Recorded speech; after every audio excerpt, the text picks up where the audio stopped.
はい、ということでパナソニックコネクトのブースやってきたんですけれども、パナソニックコネクトブースというのはですね、業務用のパナソニックのね、どっちかというと取り扱い商品が並んでるブースなんですが、ルミックスもねちょっと出てるということで、今ですねここに出てる S5II と S5II X 新しいファームウェア、先日ねライブ配信で発表されていた新しいファームウェアが全てもうアップデートされているということで、早速ちょっとですねその使用感とどこが良くなったのか、ルミックス、グローバルマーケティングマットさんにご紹介いただきたいと思います。それではやってみましょう。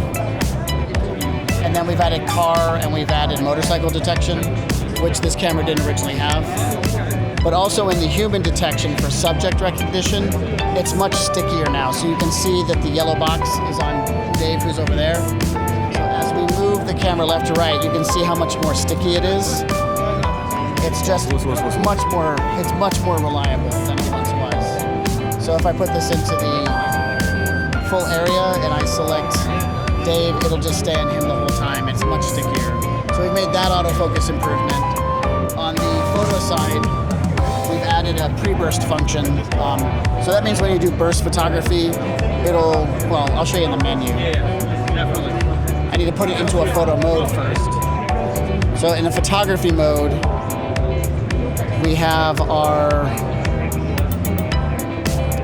burst shooting settings. We've added the pre-burst function, which is this one here. And when you turn that on, you can then choose how many seconds. So what happens is that when the camera's autofocusing, when I hit the shutter, it will capture up to 1.5 seconds, so about 45 frames before you hit the shutter, and then up to about 5 seconds after. Sorry. So then we've also added new stabilization updates. So I'll put this back to the movie mode. So stabilization is right here. So in the E-stabilization settings, we've added 2 different settings for E-stabilizer. So in the standard mode, when you use wide-angle lenses, sometimes people complain that things look like they wobble. So we fixed that. And then in the high mode, you can actually run with the camera and it'll be steady. So very, very good stabilization. And then we've added, on the video side, we can now do proxy recording. Yeah. And so we can choose 3 different sizes of proxy files. So high and medium are H.265 10-bit. So they're 10-bit for high and medium. Yeah, both of these are 10-bit proxy. And then this is 8-bit 720p proxy.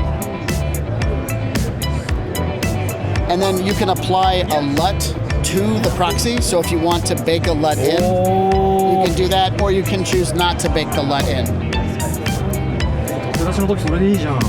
And then the last setting we've added,